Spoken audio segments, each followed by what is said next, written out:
बाळासाहेबांच्या तमाम शिवसैनिकांना तुमच्या ह्या अनिश गाढवेचा, बाळासाहेबांच्या लहानशा शिवसैनिकाचा आणि शिवसेनेच्या प्रवक्त्याचा मानाचा जय महाराष्ट्र अगदी 2 दिवसांवर निकाल येऊन ठेपलाय शिवसैनिकांनो. या महाराष्ट्राच्या विधानसभेच्या अध्यक्षांचा निकाल अगदी 2 दिवसांवर येऊन ठेपलाय. तुम्ही अगदी बरोबर ऐकलात.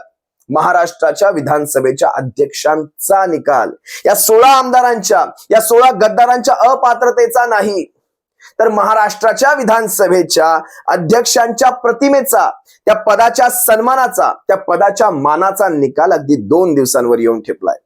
महाराष्ट्रातल्या तमाम लाखो करोडो जनतेच्या नजरेत त्या पदाची किंमत वाढवायची, त्याचा सन्मान वर न्यायचा की पाताळात घालायचा, याचा निर्णय आता विधानसभेच्या अध्यक्षांना 2 दिवसात घ्यायचा आहे.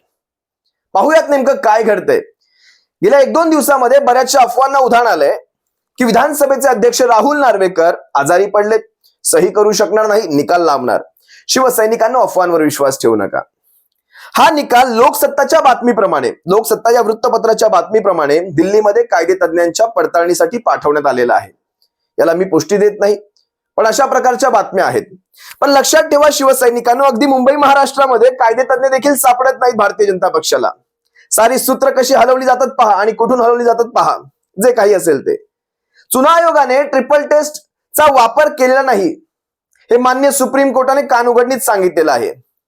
ट्रिपल टेस्ट, पक्ष कुणाचा म्हणजे राजकीय पक्ष कुणाचा, विधिमंडळ पक्ष कुणाचा, पक्षाची घटना काय सांगते आणि तत्कालीन पक्ष कुणाकडे होता, या सगळ्या आधारांचा वापर करायला हवा होता नाव आणि चिन्ह देण्यासाठी. तो वापर केला गेला नाही. 145व्या पानामध्ये कन्क्लुजन मध्ये मान्य सुप्रीम कोर्टामध्ये या बाबतीत ज्यावेळेस कानउघडणी झाली, त्याचाच आधार कदाचित विधानसभेचे अध्यक्ष इथे घेतील. त्यांना वाटत असेल की अशा प्रकारच्या तिकडे आता कान उघडण्या नको आणि तिकडे आपली प्रतिमा जी पाताळात गेलेली आहे ती पृथ्वीच्या दुसऱ्या भोकातून बाहेर पडायला नको, म्हणून आता ह्या प्रकारच्या पडताळण्या वगैरे केल्या जाऊ शकतात, सांगता येत नाही.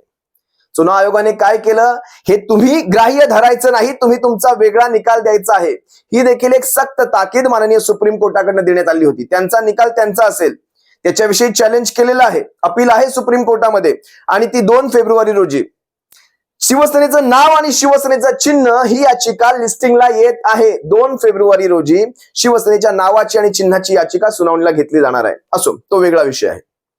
आता बऱ्याच मीडियाने जसजसा हा दिवस जवळ येऊ लागला, अगदी 2 दिवसांवर येऊन ठेपलाय. बऱ्याचशा म्हणजे म्हणण्यापेक्षा 99.99% म्हणू शकता.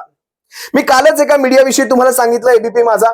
एबीपी माझाच्या राहुल कुलकर्णींनी बोलता बोलता एक वाक्य म्हणाले होते, बीजेपीच्या राज्यात काही घडू शकतं. त्याच्यावर जेव्हा आपण जोर टाकला, आजच्या त्यांच्या भागामध्ये त्यांनी तथाकथित कोविड मॅनेजमेंट असा शब्द वापरला. म्हणजे उद्धव साहेबांनी जे कोविड मॅनेजमेंट केलं, उत्कृष्ट कोविड मॅनेजमेंट केलं, त्याला तथाकथित कोविड मॅनेजमेंट असा कथित शब्द वापरून त्यांनी त्या कालच्या गोष्टीला बॅलन्स केलं. बघा किती बॅलन्स केलं जातं. असो, ठीक आहे, त्यांच्या मजबुरी आम्ही समजू शकतो, आम्हाला तुमच्याशी काहीच वैर नाही. असो, आता बऱ्याचशा मीडियाने एक मशागत, त्या जमिनीची मशागत करायला सुरुवात केली. निकाल यायच्या आधी तिच्यासाठी एक पोषक वातावरण तयार करायचं असतं.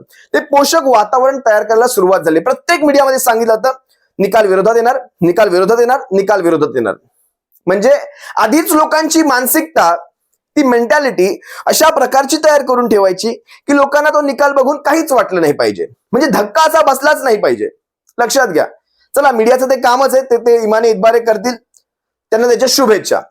पण लक्षात घ्या, हे सारं इतकं सोपं नाही. हे निकाल विरोधात देणं हेही इतकं सोपं नाही. आपल्यालाही माहिती आहे निकाल काय लागणार आहे ते, पण हा निकाल अशा प्रकारे देणं हे सोपं नाही. कसं ते लक्षात घ्या. निकाल शेड्यूल 10 च्या प्रमाणे घ्यायचा आहे. शेड्यूल 10 हे विधानसभेचे अध्यक्ष घेतात, त्यामुळे हा निकाल विधानसभेच्या अध्यक्षांकडे वर्ग करण्यात आलाय. पण त्याचे निर्देश हे माननीय सुप्रीम कोर्टाने घालून दिलेले आहेत. त्यांनी त्यांच्या 145व्या पानामध्ये सगळ्या गोष्टी स्पष्टपणे सांगितलेल्या आहेत. तरी देखील जर विधानसभेचे अध्यक्ष काही वेळावाकडा निकाल देणार असतील तर त्याला तो कायद्यामध्ये कशा प्रकारे बसवतायत तेच पाहायचंय आणि त्या प्रत्येक गोष्टीला चॅलेंज होणार. दुसरी गोष्ट एक लक्षात घ्या, या सगळ्या प्रकारानंतर भारतीय जनता पक्षाची जी प्रतिमा तयार होणार आहे ती काही चांगली प्रतिमा जनमानसात. आधीच भारतीय जनता पक्ष हा इतका घाबरलेला आहे कारण अजून देखील भारतीय जनता पक्षाने एकही निवडणूक लागवायचं धारिष्ट दाखवलेलं नाही. कारण उद्धव साहेबांकडे सहानुभूती आहे या एका सहानुभूतीपायी भारतीय जनता पक्षाने जवळपास 3 ते 4 वर्ष महापालिका ओस ठेवलेले आहेत. आजतागायत महाराष्ट्राच्या इतिहासामध्ये अशी घाणेरडी परिस्थिती या अगोदर कधीही झाली नाही. देशाच्या 75 वर्षांच्या स्वातंत्र्योत्तर इतिहासामध्ये कधीही झालेली नाही, जी आता या भारतीय जनता पक्षाच्या राज्यात घडत आहे. लक्षात घ्या. तर भारतीय जनता पक्ष या सगळ्यातून काय काय गमावणार आहे, आणि सगळ्यात एक प्रथम गोष्ट तुम्हाला मी नमूद करू इच्छितो, भारतीय जनता पक्ष अतिशय धूर्त आहे.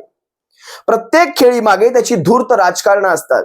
या सगळ्या प्रकारातून जर ह्या 16 गद्दारांना अपात्र करून काय फायदा आहे आणि अपात्र न करता काय फायदा आहे, या दोघींची गोळाबेरीज जर ज्याच्यात फायदा जास्त तिथे येत असेल तर तो प्रकार भारतीय जनता पक्ष करते. मग त्याच्यासाठी कुठलाही आधार घेतला जातो. 10 काय 100 काय कितीही पक्ष फोडतील, ते काहीही करू शकतात.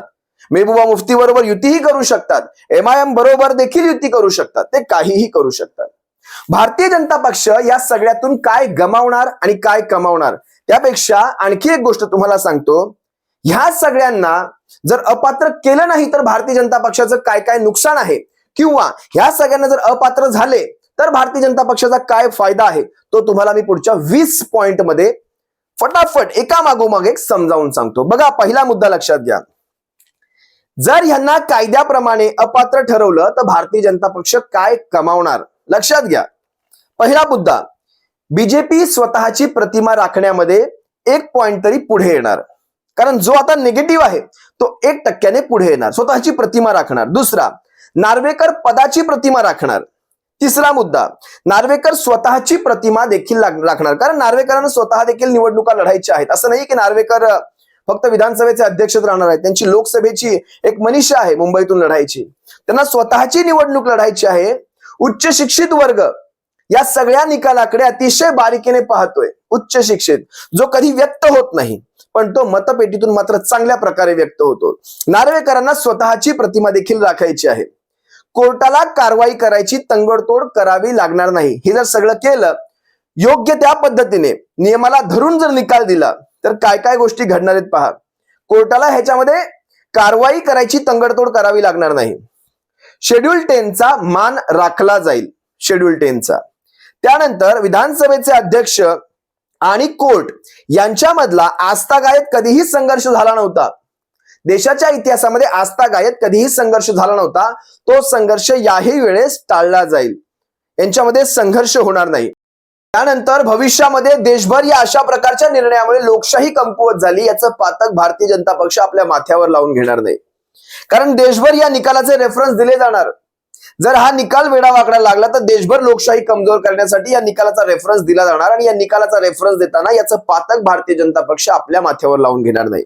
त्यामुळे साप पण मेला आणि काठी पण वाचली या आविर्भावात भाजपाला फिरायला मोठा वाव आहे. भारतीय जनता पक्ष काय दाखवेल तुम्हाला माहितीये. आम्ही तुम्हाला अपात्र केलेलं नाही, तुम्हाला अपात्र कायद्याने केलेलं आहे. म्हणजे साप तर मेला.